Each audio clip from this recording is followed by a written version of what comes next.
மாதா தொலைக்காட்சி நேயர்கள் அனைவருக்கும் அன்பு வணக்கம். புத்தகம் பேசுகிறது நிகழ்ச்சி வழியாக மீண்டும் உங்களை சந்திப்பதில் மிக்க மகிழ்ச்சி. மாதா தொலைக்காட்சி சொந்தங்களுக்கு அன்பு வணக்கம். புத்தகம் பேசுகிறது நிகழ்ச்சி மூலமாக உங்களை சந்திப்பதில் மகிழ்ச்சி.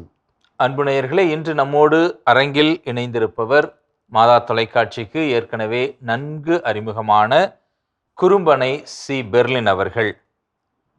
கோட்டாறு மறைமாவட்டம், குளைச்சல் மறைவட்டம், குறும்பனை பங்கை சேர்ந்தவர் திரு பெர்லின். ஏறக்குறைய 150 ஆண்டுகளுக்கு மேல பாரம்பரியமிக்க ஒரு பங்காக குறும்பனை திகழ்கிறது. இத்தகைய பங்கில் மீனவ குடும்பத்தில் பிறந்தவர் பெர்லினாக இருக்கிறார். எலக்ட்ரிக்கல் அண்ட் எலக்ட்ரானிக் என்ஜினியரிங் இந்த படிப்பில் டிப்ளமோ படிப்பு முடித்திருக்கிறவர். தன்னார்வத்தோடே தமிழ் இலக்கியத்தையும் படித்து தேர்ந்திருக்கிறார். தற்போது வனம் இயற்கை பாரம்பரிய அங்காடி என்கிற ஒரு அங்காடியை நிறுவி அதனை நிர்வகித்து வருகிறார். ஆசிரியரை பற்றி சொல்ல வேண்டுமென்றால் 35 ஆண்டுகளுக்கு மேலாக மீனவர் பிரச்சனைகளில் களத்தில் நின்று போராடுகிற ஒரு மனிதராக இருக்கிறார். நெய்தல் மக்கள் இயக்கத்தின் மாவட்ட செயலாளராகவும், கடலோர உள்ளாட்சி தலைவர்கள் கூட்டமைப்பின் ஒருங்கிணைப்பாளராகவும், இணையம் சர்வதேச சரக்கு பெட்டக மாற்று முனைய எதிர்ப்பு மக்கள் இயக்கத்தின் இணை ஒருங்கிணைப்பாளராகவும், இன்னும் பல்வேறு இயக்கங்களில் தன்னை இணைத்து கொண்டு சமூக பிரச்சனைகளுக்காக தலையீடு செய்கிற ஒரு பணியிலும் இருக்கிறார். நெய்தல் கனியம், கடலோரம் போன்ற இதழ்களின் ஆசிரியராகவும், நம் வாழ்வு இதழில் தொடர் கட்டுரைகளை எழுதிய அனுபவம் பெற்றவராகவும் இருக்கிறார். மக்கள் பிரச்சனைகளோடு தமிழிலும் தனக்கு புலமை இருப்பதாலேயே நல்ல படைப்புகளை உருவாக்கி கொண்டிருக்கிறார். இலக்கிய படைப்புகளை கொடுத்து கொண்டிருக்கிறார். குறிப்பாக தான் வாழக்கூடிய நெய்தல் மக்களுடைய அந்த பிரச்சனைகளை வட்டார மொழிகளில் வழங்கியதனாலேயே பல விதங்களில் பாராட்டு பெற்றவராக இருக்கிறார். தனுஷ்கோடி ராமசாமி விருது, பெரியார் காமராஜர் இலக்கிய விருது, மாண்புமிகு லூர்தம்மாள் சைமன் இலக்கிய விருது, நெய்தல் இலக்கிய சாதனையாளர் விருது, சிந்தனை சிற்பி சிங்காரவேலர் விருது ஆகிய விருதுகளின் சொந்தக்காரராக இருக்கிறார். நான் ஏற்கனவே மாதா தொலைக்காட்சியில் அவருடைய நூல்களுக்காக நாம் அவரை சந்தித்திருக்கிறோம். பல்வேறு சிறுகதைகள், நாவல்கள், ஆவணங்கள் என்று பல தளங்களில் தன்னுடைய எழுத்துக்களை பதிய வைத்திருக்கக்கூடிய ஆசிரியர் குறும்பனை சி. பெர்லின் அவர்களை மாதா தொலைக்காட்சிக்கு மீண்டுமாக அன்போடு வருக வருக என வரவேற்கிறோம். வணக்கங்கய்யா. வணக்கம்.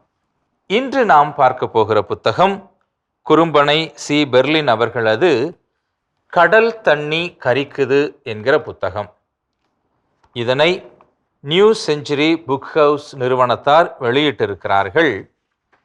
இந்த புத்தகம் ஒரு சிறுகதைகளின் தொகுப்பு.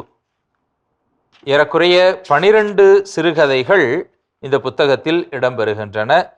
130 பக்கங்களை கொண்ட இந்த புத்தகத்தின் விலையானது ரூபாய் 95 இருக்கிறது. இந்த புத்தகம் தேவைப்படுகிறவர்கள் திரையில் தெரிகிற எண்ணிற்கு தொடர்பு கொண்டு பெற்றுக்கொள்ளலாம்.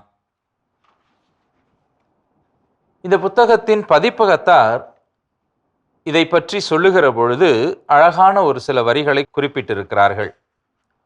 ஒரு சிரிப்பில் பல வலிகள் சுருண்டு கிடக்கும், ஒரு வார்த்தையில் பல அனுபவங்கள் நெளிந்து கொண்டிருக்கும், அவர்கள் வாழ்க்கை தரத்தை அளந்து பார்ப்பதற்கு யாரும் வரவில்லை, அவர்கள் வளர்ச்சியை கூட இருந்து தட்டி கொடுப்பதற்கு எந்த மனமும் முன்வரவில்லை, அவர்கள் விடுக்கும் கேள்விக்கோ அல்லது கோரிக்கைக்கோ ஆளும் வர்க்கம் செவிசாய்க்காமல் போவதன் காரணம் என்ன?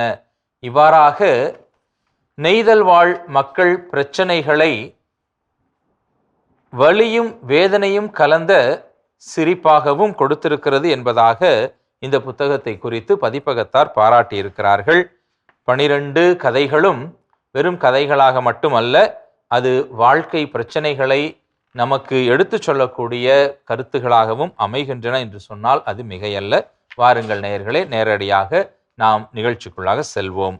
ஐயா, மீண்டும் ஒரு முறையாக இந்த ஒரு புதிய படைப்பை கொடுத்திருப்பதற்கு உங்களுக்கு வாழ்த்துக்களையும் பாராட்டுதல்களையும் தெரியப்படுத்துகிறோம். நன்றி. கடல் தண்ணி கரிக்குது உருவான பின்னணி அதை குறித்து சொல்லுங்களேன். என்னை அதிகமாக காயப்படுத்திய ஒரு சம்பவம். அந்த சம்பவத்தை உடனே எழுத வேண்டும் என்று நினைத்தேன்.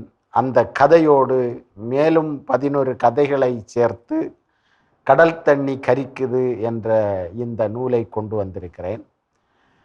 இதற்கு நிறைய அந்த பேரிடர்களே, நான் ஒரு 3-4 கதைகளில் அந்த பேரிடர்களையே குறிப்பிட்டிருக்கிறேன். கடலில் நடக்கக்கூடிய பேரிடர்கள், இன்னும் குறிப்பாக கடலுக்குள் நடக்கக்கூடிய பல விஷயங்களை எழுதிய சிறுகதைகளை தொகுத்து இந்த கடல் தண்ணி கரிக்குது இந்த சிறுகதை தொகுப்பில் கொண்டு வந்திருக்கிறேன். ஸோ இது கதை என்று சொல்வதால் வெறும் கதையாக மட்டும் இல்லை, நிஜத்தில் நடந்த நிகழ்வுகளை கதைக்குள்ளாக கொண்டு வந்து தான் சேர்ந்திருக்கீங்க. ஸோ நிஜம் கலந்த ஒரு கதையாகத்தான் இருக்கிறது அப்படின்னு சொல்லலாம். எல்லா கதைகள்லையுமே அப்படிதான். சாதாரணமாக ஒரு சிறுகதையை எழுதுவதற்கு உங்களுக்கு எவ்வளவு கால அவகாசம் தேவைப்படும்? எவ்வளவு நாளில் எழுதுவீங்க? எனக்கு சொன்ன ஆச்சரியப்படுவீங்க. காலையில் என் மனைவி கோயிலுக்கு போகக்கூடிய ஒரு 6 மணியிலேருந்து 7 மணி வரை அந்த நேரம்தான் நான் ஒரு கதையை எழுதி முடிக்கக்கூடிய நேரம். ஆனால் அந்த கதையை எழுதணும்னு முந்தின நாள் எனக்கு மனசுக்குள்ளால் ஓடும். அது அதனுடைய திரைக்கதை எல்லாமே மனசுக்குள்ளால், அதனுடைய டயலாக் எல்லாமே மனசுக்குள்ளால் ஓடும். காலையில் எழுந்து அந்த 1 மணி நேரத்துக்குள்ளால் அதை எழுதி முடிப்பேன். இதுதான் இந்த கதை எழுதக்கூடிய கால அவகாசம். இதில் திரும்ப திரும்ப கரெக்ஷன் பார்த்து, ப்ரூஃப் பார்த்து, பிழை திருத்தி அந்த மாதிரி எந்த இதுவும் இல்லை. போகிற போக்கில் எழுதிட்டு போகிறது, அதுதான் இந்த கதைகளாக. இதுதான் என்னுடைய இந்த கதை எழுதக்கூடிய கால அவகாசம். ரொம்ப ரொம்ப அழகாக சொல்கிறீங்க. எழுதக்கூடிய நேரம் 1 மணி நேரமாக இருந்தாலும் அதை குறித்து சிந்திக்கிற நேரம் அது பல மணி நேரமாக, 1 நாள் 2 நாளோ அதை பற்றியே உள்ளே சிந்தித்து இதோடு சேர்ந்து நடந்த நிகழ்ச்சிகளை மனதிற்குள்ளாக வைத்து அதை ஒரு கதையாக உருவாக்கக்கூடிய பாணியை கடைப்பிடிச்சிருக்கிறீங்க. அருமை. நாம் நேரடியாக ஒரு சில கதைகளை வாசித்து பார்ப்போம். 3வது கதை, புயலே புயலே. கடற்பகுதிகளில் அடிக்கடி சந்திக்கக்கூடிய பிரச்சனை புயல். இந்த புயலே புயலே கதை 22ஆம் பக்கத்தில் இருக்கிறது. என்ன கருவை சொல்லுகிறது? இதில் ஒரு புயல், பேரிடர். புயலில் ஒரு படகுல போனவங்க காணாமல் போயிடுறாங்க. அதில் போய் 2 மீனவர்கள் தங்களுடைய படகுல போய் அதில் 2 பேரை மீட்டு கொண்டு வர்றாங்க. ஒருத்தர் காணலை. அப்போது அந்த குடும்பத்துக்கு தன்னுடைய கணவர் உயிர் அல்லது இந்த உடல் கிடைச்சா காப்பீடு கம்பெனிகள்லேருந்து காப்பீடு வாங்கலாம், அரசிட்டேருந்து நிவாரணம் வாங்கலாம், அடக்கம் பண்ணுறதுக்கு கல்லறை கிடைக்கும், கோயிலில் திருப்பலி நிறைவேற்றி அவங்க ஆத்மத்துக்கு நித்திய இளைப்பாற்றி கொடுக்கலாம் அப்படின்னு உள்ள ஒரு ஏக்கத்தில் இருக்கும்போது ஒரு உடல் கரையேறுது. கரையேறக்கூடிய அந்த உடலை எடுத்து, இதுதான் உன்னுடைய கணவன் அப்படின்னு சொல்லிட்டு அந்த அம்மாட்ட கொடுக்குறாங்க. முகமெல்லாம் சிதைஞ்சிருக்கக்கூடிய ஒரு உடலை எடுத்து அந்த அம்மாட்ட கொடுக்குறாங்க. கொடுத்து அவங்க அடக்கம் பண்ணுறாங்க. அரசினுடைய நிவாரணங்கள், காப்பீடு கம்பெனியினுடைய இழப்பீடுகள் எல்லாம் கிடச்சிது. ஒரு 2 மாதம் 3 மாதத்துக்கு பிறகு ஒரு ஃபோன் கால் வருது அந்த அம்மாவுக்கு. அவங்க கணவர் உயிரோடு இருக்கிறார். அப்போ இது அந்த அம்மாவால் நம்ப முடியலை. அப்போ நான் வேற யாருக்காக நான் தாலி அறுத்தேன்? யாருடைய பணத்தையோ என்னிட்ட தந்து அதை என் கணவன்னு சொல்லிட்டு என்னை தாலி அறுக்க வச்சுட்டாங்க அப்படின்னு உள்ளது மாதிரியான ஒரு உள்ளுணர்வு. இது இந்த கதையில் அந்த பெண்களுக்கு கணவர் இறந்துட்டார்னா உடல் கிடச்சிதுன்னா ஓகே, உடல் கிடைக்காம இருக்கக்கூடிய பெண்களினுடைய மன அழுத்தங்கள் எப்படி இருக்கும், தான் தன்னுடைய கணவர் இறந்தாரா அல்லது உயிரோட எங்கேயாவது இருக்காரா, தான் விதவையா அல்லது சுமங்கலியா, பொட்டு வைக்கணுமா, பூ வைக்கணுமா, இல்லைன்னா வெள்ளை சாரி தான் கட்டணுமா, திருப்பலியில் எனக்கு கணவருக்கு ஆத்துமத்துக்காக நான் வேண்டணுமா, அல்லது அவர் எப்போவாவது வருவாருன்னு நம்பிக்கையோடு இருக்கணுமான்னு சொல்லிட்டு இருக்கக்கூடிய பெண்களினுடைய எண்ணிக்கை அதிகம். கடலோரத்தில் எனக்கு தெரிஞ்சு 25 வருஷத்தில் 200க்கும் மேற்பட்ட பெண்கள் இந்த நிலையில் இருக்கிறாங்க. கணவர் காணாமல் போய் உடல் கிடைக்காம.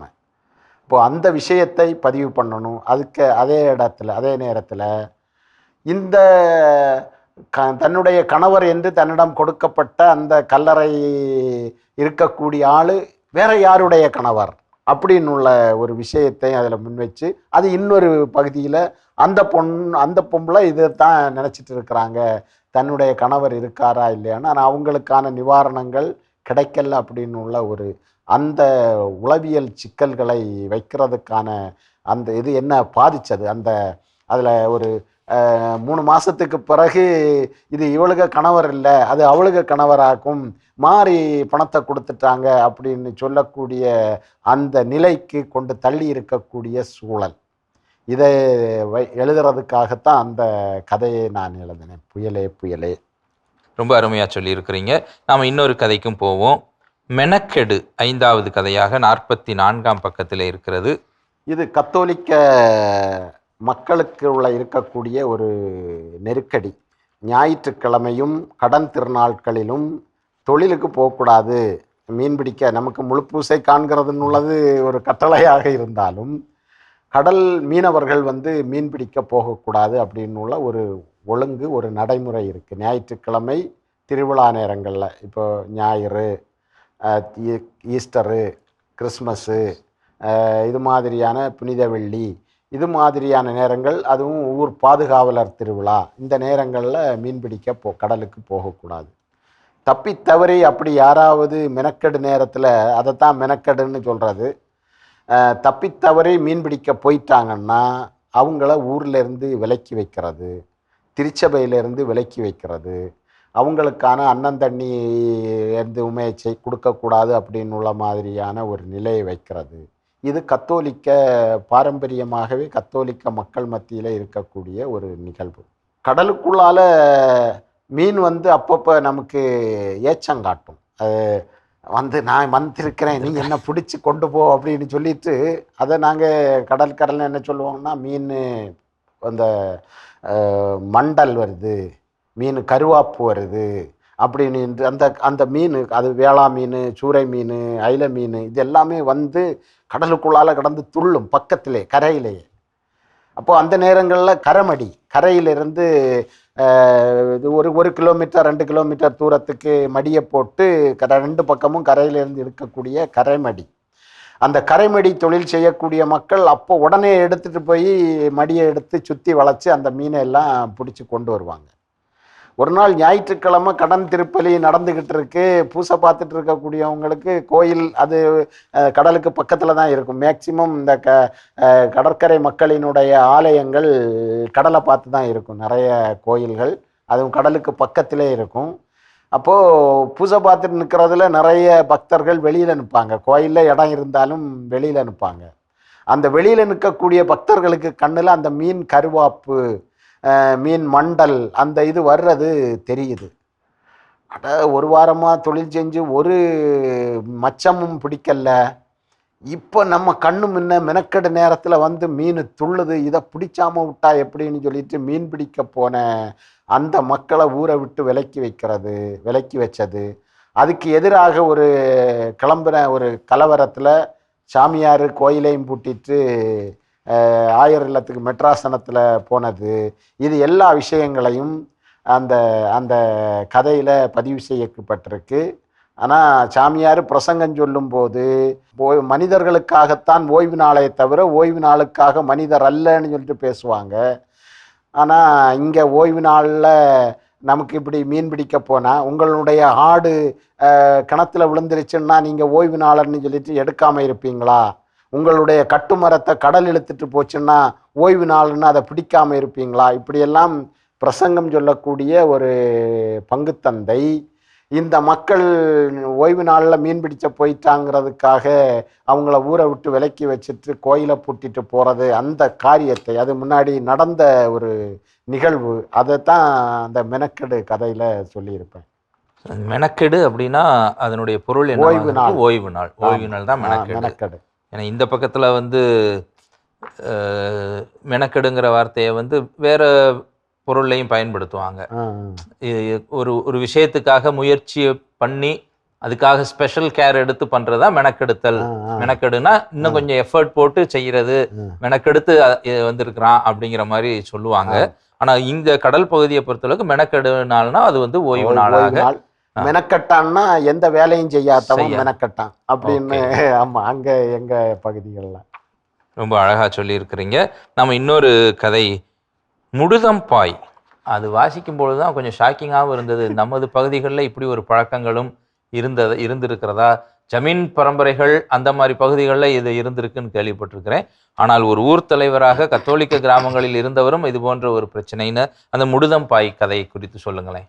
அந்த முடுதம்பாய் எழுதணும்னு சொல்லிட்டு எனக்கு தோணுனது, கடலோர பகுதிகளில் இருக்கக்கூடிய தலைமைகளை நான் தேடினேன். ஏன்னா எந்த ஒரு வரலாற்று புத்தகத்திலையும் இந்திய விடுதலை போராட்டத்தில் மீனவர்களின் பங்கு இருந்ததான்னு தேடி பார்த்தா எதுவுமே இல்லை, எந்த பதிவுகளும் இல்லை. மீனவர்கள் இந்திய விடுதலை போராட்டத்தில் ஈடுபட்டார்கள்ல பதிவு இல்லை. ஆனால் வாய்மொழியாக சொல்லும்போது மீனவர்கள் கிறிஸ்தவர்களாக இருந்ததால் வெள்ளைக்காரர்களுக்கு இவங்க சப்போர்ட் பண்ணாங்க, அதனால இவங்க அந்த போராட்டத்தில், விடுதலை போராட்டத்தில் இவங்களால ஈடுபட முடியாது அப்படின்னு உள்ளது மாதிரி ஒரு எதிர்மறையான கருத்துக்களை முன் வச்சாங்க. ஆனால் நான் தேடும்போது 1741 வெளிநாட்டிலிருந்து, கொழும்பிலிருந்து புறப்பட்டு வந்த டச்சுப்படை குளச்சல் துறைமுகத்தில் வந்து தங்கி இருந்துக்கிட்டு பத்மநாபபுரம் கோட்டையை பிடிக்கிறதுக்காக வந்து, பத்மநாபபுரம் கோட்டையை முற்றுகையிடுறதுக்காக வந்த நேரத்தில் மார்த்தாண்டவர்மா மன்னனுடைய நாயற்படை, அங்கே அவங்களுக்கு இருந்த ஒரு கட்டமைப்பு, கடலில் கால் வைப்பது தீட்டு, கடலை கண்டாலே 100 அடி தள்ளி நிற்கக்கூடிய அந்த நிகழ்வு, அவங்க அந்த படையால் கடலுக்குள்ளால் இருக்கக்கூடிய அந்த டச்சு படையை எதிர்கொள்ள முடியாத சூழ்நிலையில் மீனவர்கள், குளியாளிகள், ஓடாவிகள் தங்களுடைய தொழில் கருவிகள், அடிகம்பு, கொளுத்தட்டி, தடி, அப்புறமா சுத்தியல், உளி, இந்த மாதிரியான பொருட்களை கொண்டு உள்ளே இறங்கி அந்த டச்சு படையோட போரிட்டு அவங்க கப்பல்களை துளையிட்டு தகர்த்து கடலுக்குள்ளால் மூழ்கடிச்சு அவங்களோட போரிட்டு வெற்றி பெற்று டெலனாய் உட்பட 23 படை வீரர்களை கொண்டு வந்து மார்த்தாண்டவர்மா மன்னர்கிட்ட ஒப்படைக்கிறாங்க. அப்போ இதில் இருந்த அந்த மீனவ தலைவர்கள், அந்த போர்ப்பரணி, அந்த இதில் இருந்தவங்க, பாண்டிய மன்னனுடைய கடல் போர்கள் கேள்விப்பட்டிருக்கிறோம். கடல் போர்களை எங்கேருந்தோ வர்றவங்க நடத்த முடியாது. அதில் கடல் மக்களினுடைய பங்களிப்பு இருந்தால் மட்டும்தான் அந்த கடல் போர்கள் நிகழ்ந்திருக்க முடியும். அப்போ அவர்களுடைய பதிவுகள் எப்படி காணாமல் போனது? அதே மாதிரி தேவசகாயம் பிள்ளை வரலாற்றிலேயே கடல் மக்களினுடைய, தேவசகாயம் பிள்ளைய அவருக்கு மரண தண்டனை கொடுக்கும்போது கடற்கரை மக்களை ஒருங்கிணைச்சு கொண்டு வந்து கலகம் விளைவிச்சிருக்கிறாங்க, தேவசகாயம் பிள்ளையை விடுவிக்கணும்னு சொல்லிட்டு. அப்போ அந்த கடற்கரை மக்கள் தலைவர்கள் யார்? அந்த டச்சுப்படையை எதிர்த்து நிற்கும்போது இந்த மக்களை, தொழில் செய்யக்கூடிய மீனவர்களை திரட்டிய அந்த தளபதி யார்? இந்த மாதிரியான விஷயங்களை தேடும்போது அதில் தொம்மை சின்னத்தம்பி அண்ணாவி அப்படின்னு சொல்லிட்டு தேவசகாயம் பிள்ளையினுடைய நெருங்கிய நண்பர், இவருக்கு கிறிஸ்தவத்தை முதலில் பாடம் படித்து கொடுத்த தோழர் அப்படின்னு உள்ள அந்த அவங்களுடைய வரலாறுகள் மறைக்கப்பட்டிருக்கு. டச்சுப்படையை எதிர்த்து நின்ற மீனவர்களுடைய வரலாறுகள் மறைக்கப்பட்டிருக்கு.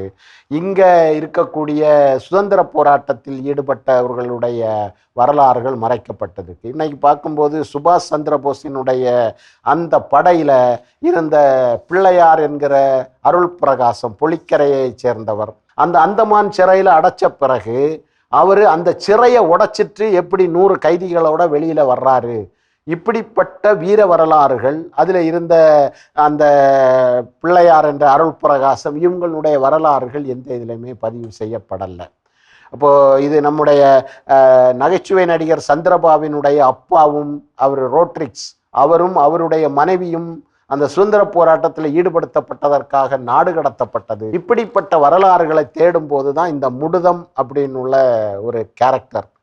இது ஒவ்வொரு கடற்கரையினுடைய ஒரு இனக்குழுவினுடைய தலைவர். இந்த தலைவர் என்ன சொல்கிறாரோ அது நடக்கும். ஒரு தகராறு வருது, நீண்ட காலமாக முடிவுக்கு கொண்டு வராத ஒரு அடிதடி கொலை இந்த மாதிரியான ஒரு நிகழ்வில் முடுதத்தை கூட்டிகிட்டு வந்து நிறுத்தினான்னா அவர் வந்து நின்னாருனாலே அந்த தகராறு நீங்கும், அதுக்கு நிரந்தர தீர்வு கிடைக்கும். கடற்கரையில் முடுதத்திட்ட கேட்காம போலீஸு கடற்கரையில் இறங்க முடியாது, பங்குச்சாமியார்ட்ட கேட்காம போலீஸ் இறங்கக்கூடாது அப்படின்னு உள்ள ஒரு சட்டத்திட்டங்கள்லாம் இருந்த காலங்கள் எப்படி இருந்தது. அந்த இதில் தான் அந்த தலைமையை கொண்டாடுவதற்காக நான் கொண்டு வந்தது. அவருக்கு ஒரு பலவீனம் அப்படின்னு உள்ளது தான், உள்ளதை உள்ளபடி சொல்லணுங்கிறதுக்காகத்தான் அந்த கிளைமேக்ஸு அந்த மாதிரி அமைக்க வேண்டிய சூழலாச்சு. அது தலைமையினுடைய வீர தீர செயல்களை கொண்டாடுறது தான் அந்த முடுதம்பாயினுடைய நோக்கம். ரொம்ப ஒரு ஒரு அருமையான ஒரு விஷயத்தையும் இங்கே தெளிவுபடுத்தி இருக்கிறீங்க. தலைமை ஒவ்வொரு இனத்திற்குமான ஒரு தலைமை, ஊர் கட்டுப்பாடு, ஊர் தலைமைங்கிற ஒரு விஷயம் இருக்குது. மீனவர்களுடைய வரலாற்றை தேடுகிற பொழுது விடுதலை போராட்டத்தில் அவருடைய வரலாறு ஈடுபாடு எப்படி இருந்திருக்கிறது, அப்படி பார்க்கிற பொழுது அவர்களுடைய அந்த இனத்தலைவர்கள் அவங்க என்ன மாதிரி இருந்திருக்காங்க, அவங்களுடைய பலவீனத்தையும் பதிவு பண்ணியிருக்கிறீங்க. அது கொஞ்சம் ஒரு பக்கம் நகைச்சுவையாக பார்ப்பது போல் இருந்தாலும் கூட அது எவ்வளவு பெரிய பலவீனம், அதையும் மக்கள் ஒரு விதத்தில் வேற வழி இல்லாமல் ஏற்றுக்கொண்டு வாழ்வது போல, அதனால் மாற்றத்திற்காக எதிர்த்து செய்யக்கூடிய ஒரு விஷயம் அப்படிங்கிறதையும் சொல்லியிருக்கிறீங்க. அருமையான 12 கதைகள், 12மே மீனவ கடல்வாழ் பகுதி மக்களுடைய வாழ்வியலோடு இணைந்த கதை. ரொம்ப அருமையான ஒரு கதை தொகுப்பை கொடுத்திருக்கிறீங்க. நிச்சயமாக இதை வாசிக்கிற ஒவ்வொருவருக்கும் வெறும் கதையாக மட்டும் இல்லாமல் மனதை கணக்கச் செய்யும், அல்லது கடல் பகுதி வாழ் மக்களுடைய வாழ்வியலை, அவர்களுடைய அன்றாட போராட்டத்தை புரிய வைக்கக்கூடிய கதைகளாக இருக்கும் என்பதில் எந்த விதமான ஐயமும் இல்லை.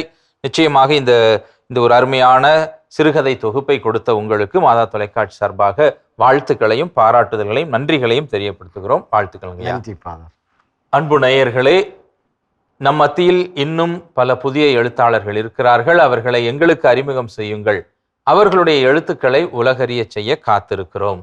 என்ன நேயர்களே, நிகழ்ச்சியை கண்டு மகிழ்ந்திருப்பீர்கள் என்று நம்புகிறோம். மீண்டும் ஒரு புதிய புத்தகத்தோடு உங்களை சந்திக்கிறோம்.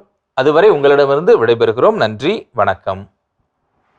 மாதா தொலைக்காட்சி அன்பு சொந்தங்களே, உங்களோடு பேசிய இந்த நாள் எனக்கு உங்களின் கரிசனை பார்வையை திருப்பி இருக்கும் என்று நம்புகிறேன். நன்றி.